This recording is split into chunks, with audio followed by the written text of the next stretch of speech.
ഈ ആലപ്പുഴ ജില്ലയിൽ റോഡ് പണി നടത്തുന്നതിൻ്റെയൊക്കെ തലപ്പത്തിരിക്കുന്നവരാരായിരിക്കും? ആരാണ് ഈ തീരുമാനങ്ങളൊക്കെ എടുക്കുന്നത്? എവിടെ ഉയരപ്പാത വേണം, ഫ്ലൈ ഓവർ ഏത് ജംഗ്ഷനിൽ വേണം? ഏതോനാലും വെറും വിഡ്ഢിയാണ്.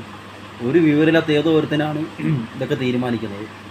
ഇത് ജനങ്ങൾക്ക് വേണ്ടി പണിയുന്ന റോഡാകുമ്പോൾ ജനങ്ങളുടെ ആവശ്യമല്ല മാനിക്കേണ്ടത്. രണ്ട് സ്ഥലത്ത് ആൾക്കാർ സമരം ചെയ്യാൻ തുടങ്ങിയിട്ട് മാസങ്ങളായി. എസ്.എൻ. കരയിലും പായക്കുളങ്കരയിലും അവർക്കൊന്നില്ലെങ്കിൽ താഴെക്കൂടെ അപ്പുറത്തേക്ക് കിടക്കാനുള്ള മാർഗ്ഗം വേണം, അല്ലെങ്കിൽ ഫ്ലൈ ഓവർ പണിയണം. ഇത് പണിയാതെ എന്തെങ്കിലും കാണിച്ച് വെച്ചിട്ട് ഇത് അടുത്ത വർഷം പൊളിച്ചുകളയുള്ളതല്ല. ദീർഘകാലം വർഷങ്ങളോളം നിലനിൽക്കേണ്ട സാധനങ്ങൾ 10-50 വർഷങ്ങൾക്ക് ശേഷം ചിലപ്പോൾ എന്തെങ്കിലും ചെയ്താലായി. അടുത്ത തലമുറ പെടാതിരിക്കാൻ വേണ്ടിയാണ് ഇപ്പോഴും ഇവർ പറയുന്നത്.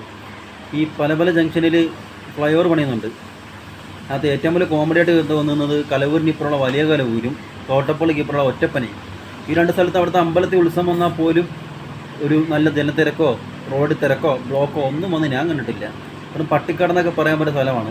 അവിടെയൊക്കെ ഉണ്ട്. അതുപോലെ കപ്പക്കട അവിടെയൊക്കെ കൊണ്ട് ഫ്ലൈ ഓവർ പണിതിട്ട് ആലപ്പുഴ ജില്ലയിൽ ഏറ്റവും തിരക്കുള്ള രണ്ടാമത്തെ സ്ഥലമായ വണ്ടാനം ജംഗ്ഷനിൽ ഫ്ലൈ ഓവറിൻ്റെ ഒരു ലക്ഷണം കാണുന്നില്ല.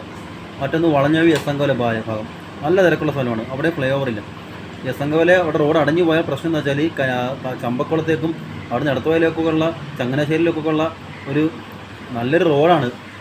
പലപ്പോഴും ചങ്ങനാശ്ശേരി AC റോഡ് പണി നടക്കുമ്പോൾ ഏറ്റവും കൂടുതൽ വാഹനങ്ങൾ കടന്നു പോകുന്ന റോഡാണ്. അത് അടഞ്ഞു പോവുകയാണ്. അതിൽ അങ്ങോട്ടുള്ളൊരു എക്സിറ്റ് ഇല്ല, ഒരു എൻട്രൻസ് ഇല്ലാതെ ഇവിടെ റോഡ് പണിത് വെച്ചാൽ അത് ഭാവിയിൽ ഭയങ്കര ഗുരുതര ദോഷം ചെയ്യും. അപ്പോൾ ആരാണ് ഇതുപോലത്തെ വിവരക്കെട്ട തീരുമാനം എടുക്കുന്നതെന്ന് എനിക്ക് മനസ്സിലാകുന്നില്ല. ഇതിന് വലിയ സ്കാമും അല്ല എന്നാണ്. അല്ലാതെ എന്തിനാ ഇതുപോലെ എന്തെങ്കിലുമൊക്കെ കാട്ടിക്കൂട്ടുന്നത്?